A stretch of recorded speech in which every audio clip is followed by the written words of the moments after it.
خاکہ نگاری ایک صنف ادب ہے۔ اسے بالفاظ دیگر حلیہ نگاری بھی کہتے ہیں۔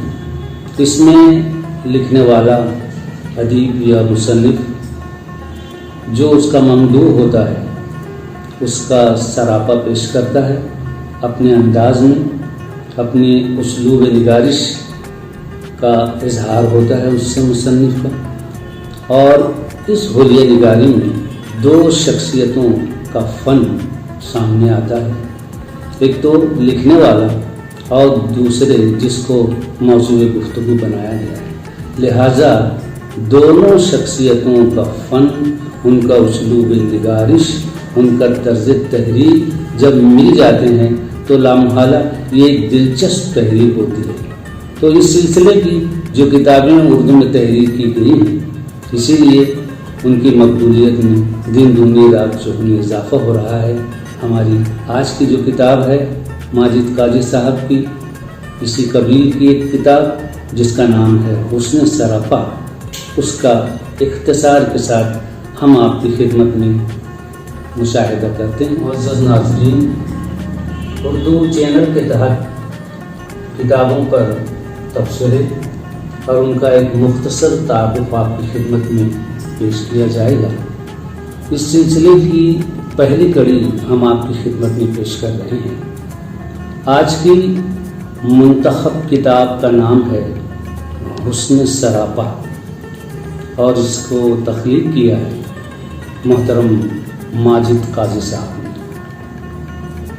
جناب ماجد قاضی صاحب کا تعلق کلیان سے ہے، اور فی الوقت آپ بمبئی کے مشہور زمانہ مہاراشٹر کالج میں اردو شعبے کے صدر ہیں۔ حسن سراپا ایک بے حد پرلطف اور دلچسپ کتاب ہے۔ یہ کتاب جیسا کہ اس کے نام سے ظاہر ہے، خاکے اسے کہہ لیجیے، قلمی مرقع کہہ لیجیے، یا قلمی تصویریں۔ مصنف نے اس کتاب میں بہت عمدہ پیش لفظ تحریر کیا ہے، جس میں پورے موضوع پر بہت سیر حاصل گفتگو کی ہے۔ مصنف کا کہنا ہے کہ اردو میں خاکہ نگاری کا آغاز محمد حسین آزاد کی کتاب آب حیات سے ہوتا ہے۔ غالب نے اپنے خط میں خود اپنا تعارف پیش کیا ہے۔ ڈپٹی نذیر احمد کی کہانی کچھ ان کی اور کچھ میری زبانی اس سلسلے کی اہم کڑی ہے، اور یہ سلسلہ اب پہنچا ہے حسن سراپا۔ حسن سراپا میں تقریباً 250 ادبا، شعراء اور دانشوروں کے قلمی خاکے پیش کیے گئے ہیں، کچھ بہت مختصر اور کچھ قدر طویل ہیں۔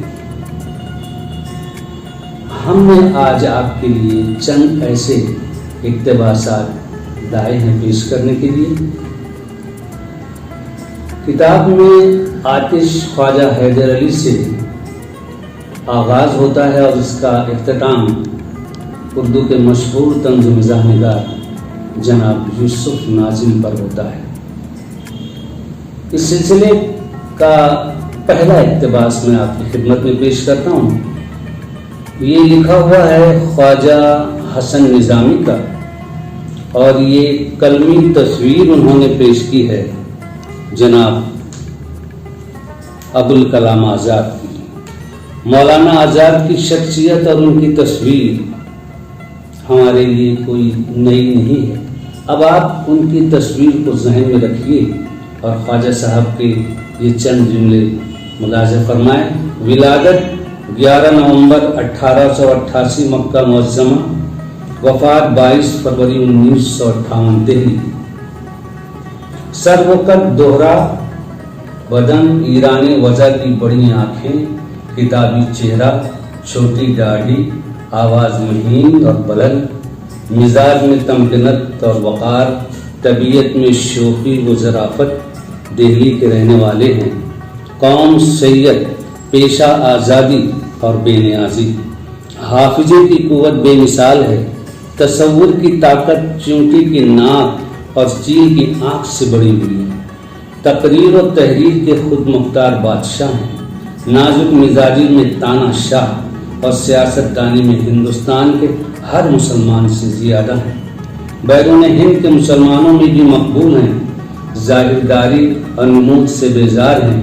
مسلمانوں میں گاندھی جی ہو سکتے تو ابوالکلام ہوتے، اور مالوی جی ہو سکتے تو ابوالکلام ہوتے۔ یہ اقتباس مصنف نے سالنامہ میلادی جنتری سے اخذ کیا ہے اور تحریر ہے خواجہ حسن نظامی کی۔ جیسے کہ میں نے عرض کیا کہ خواجہ صاحب کی تحریر ہے، اب میں ایک ایسا اقتباس آپ کی خدمت میں پیش کر رہا ہوں جو خواجہ حسن نظامی پر لکھا ہوا ہے، اور اس سے اردو کے مشہور خاکہ نگار جناب شاہد احمد دہلوی نے تحریر کیا ہے۔ شاہد احمد دہلوی اپنی کتاب چند ادبی شخصیتیں میں خواجہ حسن نظامی کا خاکہ پیش کرتے ہیں۔ فرماتے ہیں ولادت 25 دسمبر 1878 دہلی، وفات 31 جولائی 1955 دہلی۔ خواجہ صاحب کا خاکہ ملاحظہ کریں، تصور کی آنکھ سے دیکھیں اور یہ تحریریں ملاحظہ کریں کہ میں نے جب سے ہوش سنبھالا خواجہ صاحب کو ایک ہی سا دیکھا۔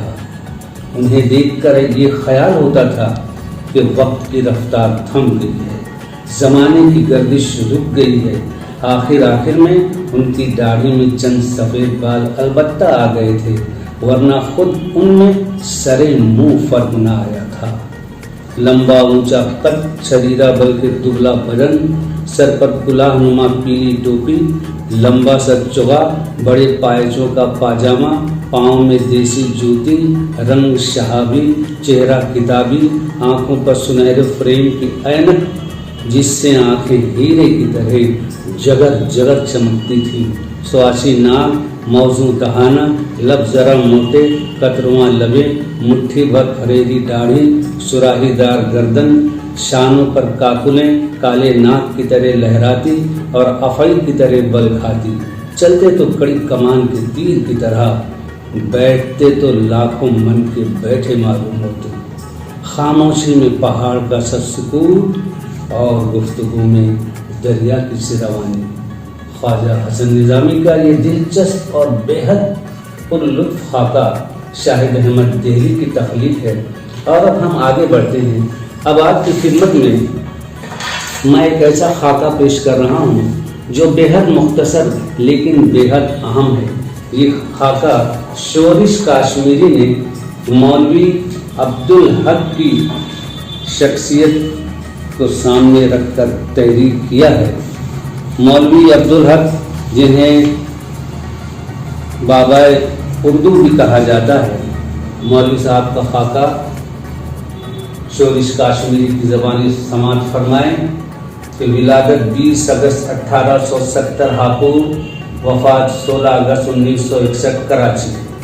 نام عبدالحق، تخلص اردو، پیشہ انجمن ترقی اردو، بظاہر مولوی بباطن پیر مغم، قد بہرے طویل میں ہے، رنگ میں عطائے جلی ہے، آنکھیں شڈول، چہرے پر قصیدے کی تشبیہ معلوم ہوتی ہیں، کمر میں اس سن و سال کے باوجود کوئی شتر دربہ نہیں، خود مسجع عبارت سے پرہیز کرتے ہیں، لیکن داڑھی مسجع بھی ہے اور مقطع بھی۔